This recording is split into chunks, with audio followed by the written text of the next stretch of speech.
The Tom-Tit and the Bear.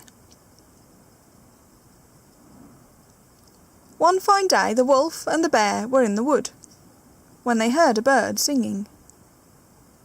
"Brother," said the bear, "what bird is that, who is singing so sweetly?" "Oh," said the wolf, "that is His Majesty the King of the Birds.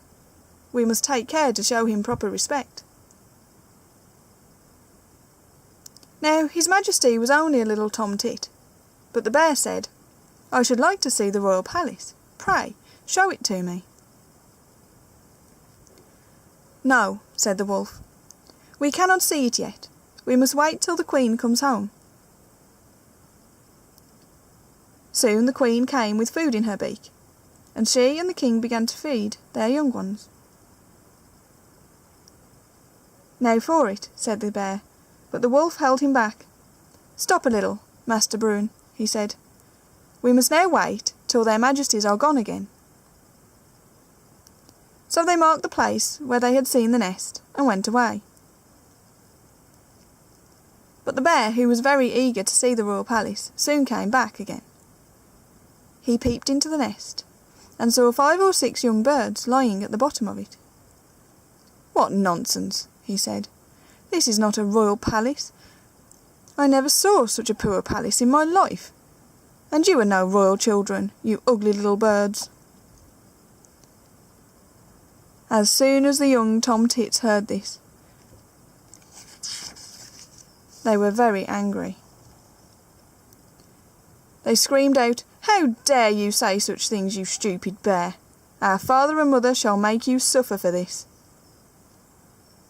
The wolf and the bear grew frightened and ran away to their dens, but the young Tom-Tits kept crying and screaming.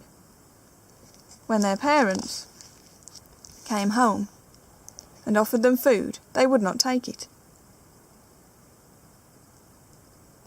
"We will not touch it," they cried. "Not even the leg of a fly will we eat until the bear has been punished for calling us ugly." "Do not worry," said the King. "He will suffer for it." So he went out and stood before the bear's den. "Bruin the bear," he called in a loud voice, "you have insulted our children. We declare war upon you." Now when the bear heard this, he called together the ox, the ass, the stag, and all the beasts of the earth. They tried to think of a plan for defence. The Tom-Tit also called together all the birds of the air, and a large army of hornets, gnats, bees, and flies. As the time came when the war was to begin, the Tom-Tit sent out spies to see who was leading the enemy's army. The gnat, who was the cleverest, was sent. He hid himself under a leaf on a tree near which the others were meeting. He heard the bear call to the fox and say, "Reynard, you are the cleverest. You shall be our general and lead us into battle.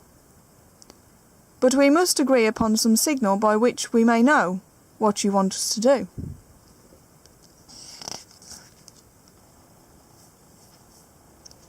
"Behold," said the fox, "I have a fine long bushy tail. When you see me raise it, you may be sure that the battle is won.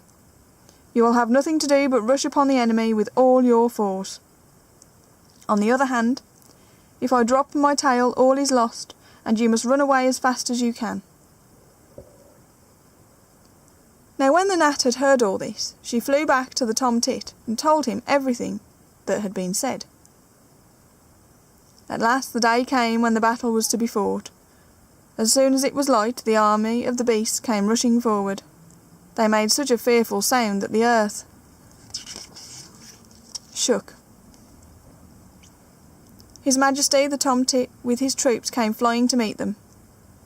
The Tom-Tit gave orders to a troop of hornets that they were to attack Captain Reynard and sting his tail. The hornets did as they were told. When the fox felt the first sting, he shook one of his legs, but still held up his tail.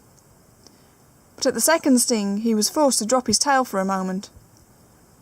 When the third hornet had stung him, he could bear it no longer. He clapped his tail between his legs and ran away. As soon as the beasts saw him coming, they knew that all was lost.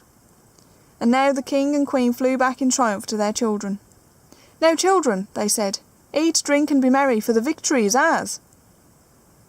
But the young birds said, "No, not until Bruin has humbly begged our pardon for calling us ugly." So the king flew away to the bear's den and said, "Thou villain bear, come forth and humbly beg my children's pardon. If thou wilt not do this, every bone in your body shall be broke." So the bear was forced to crawl out of his den very sulkily, and do as the king bade him. And after that the young birds ate and drank and made merry till midnight. German Fairy Tale.